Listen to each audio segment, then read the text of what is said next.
Hey guys, welcome back. We are going to go ahead and fertilize. It is going to be Fert Day. I'm going to get some supplies and actually be right back.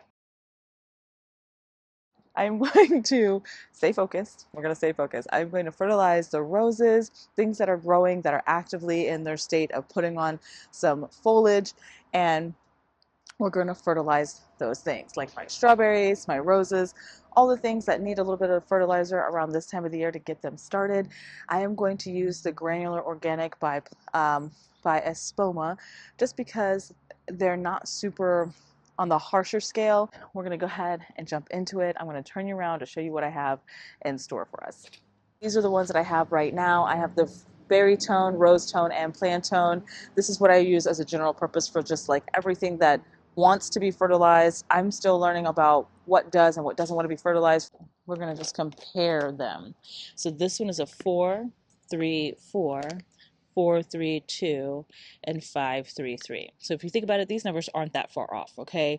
So the reason behind this is the NPK. So you have your nitrogen, your phosphorus, and your potassium. So NP and K.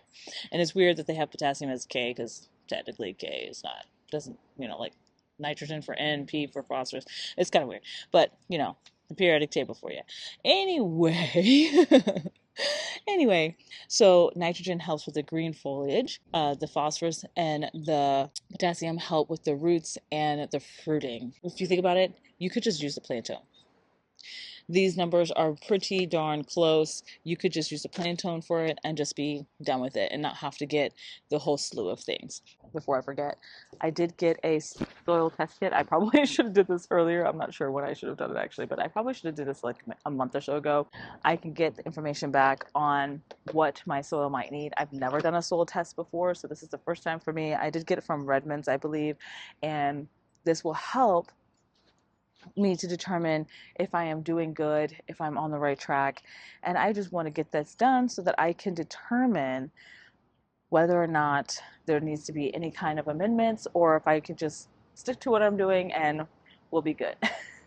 So I just wanted to show you this is I want to say my Eden climber. It's supposed to have big, beautiful blooms. I got one bloom the first year, maybe two, the first year that I put it in last year, and it is all the way at the top. I do need to weave it in because I think there's a branch that's like way over there.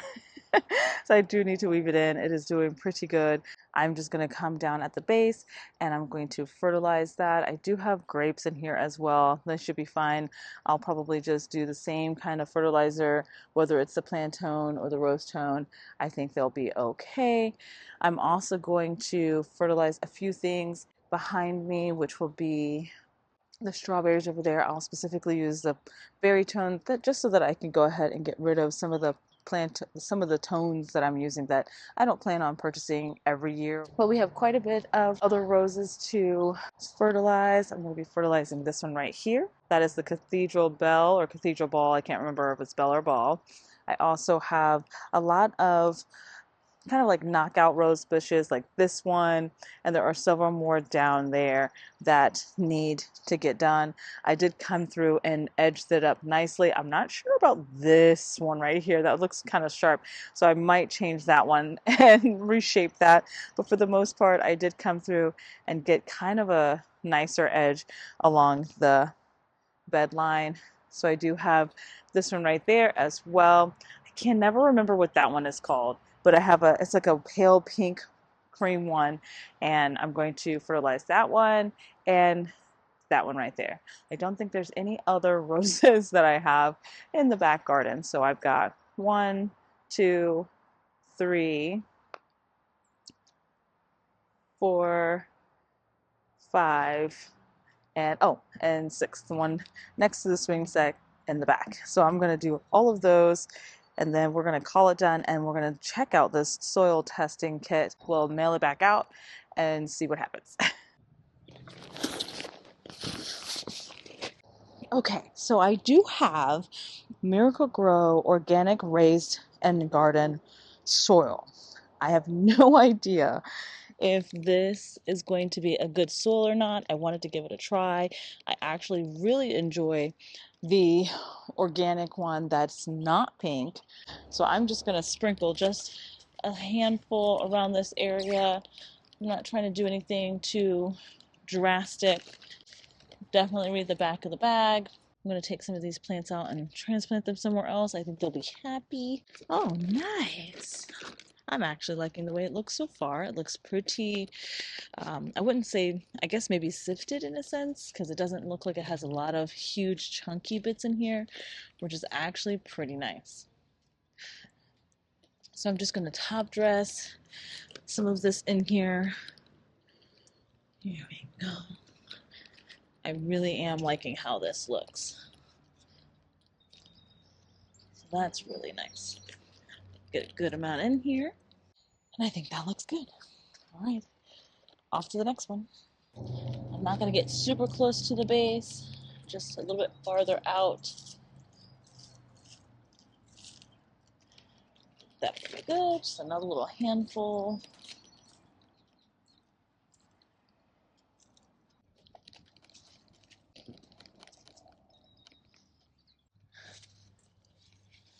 Perfect.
All right, so I got all of them done. We're gonna go ahead and just review everything so you can see what everything looks like, and then we're gonna do that soil test because I still have time. So it looks a little funny right now because you see just droplets of brown, darker colored soil in the ground, but they are all done. I got them all buttoned up with a little bit of fertilizer and a small amount of top dressing. I didn't go super close around the neck of the rose just because I don't want to smother it or anything. So just a light dressing around each of them. I need to come back and do that one, but I ran out of soil. So I'll have to put that on a mental note. But I did fertilize it. I'm just going to come back, probably grab soil from another spot that I had added some of that soil to, and just pitch it around there and call it done. So now we're going to go take that Redmond test, and I'm going to just try and see if our soil is looking pretty good. I do need to cut grass. It is like a model of different things in our backyard. This is where the water in the middle just kind of pools in here. So we don't like that. Hopefully we'll be able to do something with that and actually get a little bit of stretch of grass, not a whole lot, but just a little bit just to tidy things up because we track a lot of the stuff in the house. We have a pup who runs around and plays in the mud. So we would like to be able to get this space a little bit tidier with some grass back here. I know it's controversial with the grass, but we do have quite a lot of gardening space, and just having a little slice of grass would be nice to have something cohesive that would be pleasant to sit in and not directly on dirt. I'm going to grab the box real quick. We're going to open it up and see what I need to do. We can get the results pretty quickly once they get it in the mail, about 6 to 8 days. The first thing that comes in the kit is a registration number, so I'm going to put that away. Easy results in 6 to 8 days. They also provide amendments. If there's any amendments that you'd like to get, you can purchase amendments from them. There is a little pouch, and I'll show you what it looks like. A little pouch in here that I can put everything in to return things. And I get a little scoop. Look at that. Isn't it cute? So I'm going to do that as well. It says it contains nutrient absorbing capsule and DI water. These are the tested nutrients on the box, and this is why you should do it, like what types of gardens you should do it for. Lawn and turf, ornamental landscapes, organic gardening, composting, soilless media, and trees. Making sure this thing is on a little snug. I don't want it to spill anywhere. Alright. Oh.